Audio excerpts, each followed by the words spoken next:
The figure has been worshipped and revered for over 15,000 years. Since the earliest cave paintings and sculptures, the nude has been a focal point. I believe, as was the belief in the Renaissance, that to step backward is to step forward. An understanding of history and artists that came before you is essential, simply because art begets art. In Italy, he really saw Michelangelo's work, and he was just drawn to the sculptures of that era, and he was then to replicate those sculptures.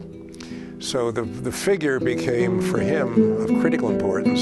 He wanted us to leave him at the age of 11, saying he was too old, that children are apprenticed at 9 years old, so he was really too old. But he literally wanted us to leave him there. I believe the human form is always contemporary and just as significant today as the moment of its creation. The society and context change, but the figure exists in its own spiritual realm, in a soulful suspension of humanity's great potential and accomplishments.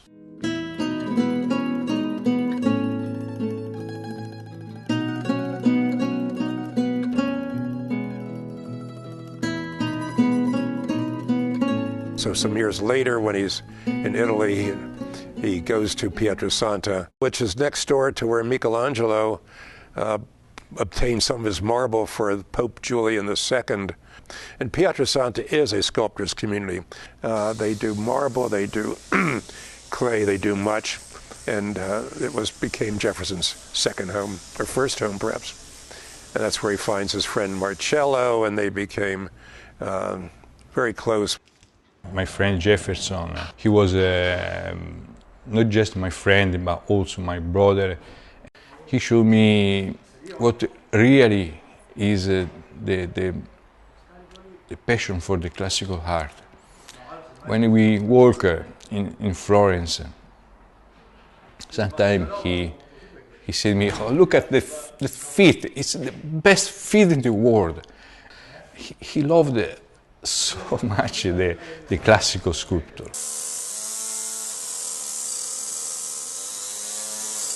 When an artist starts to do something, he wants to try by the human figure, because the human figure is difficult.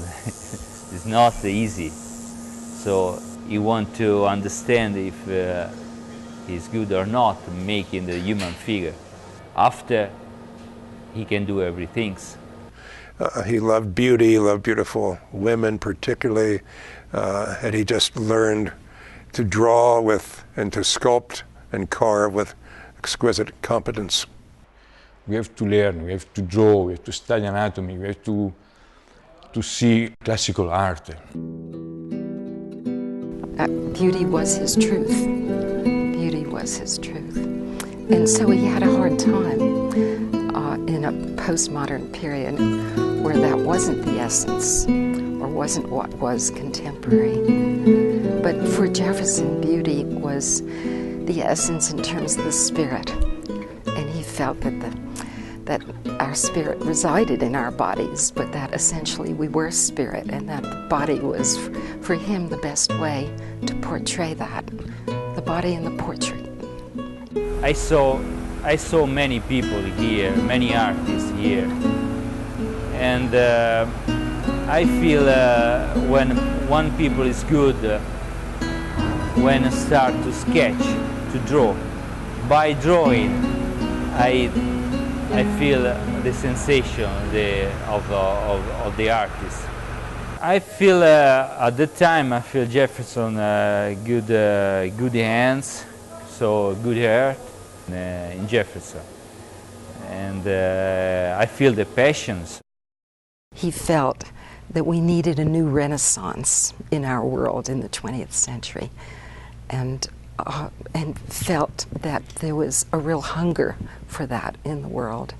And I think his sense of beauty and the gifts he left, both in words and through his hands, speak to all of us.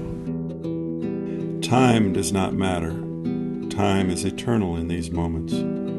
working with clear mind, confidence, and pure beauty.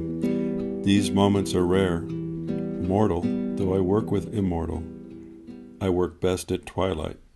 Forse le muse cantano più chiaramente con quella luce.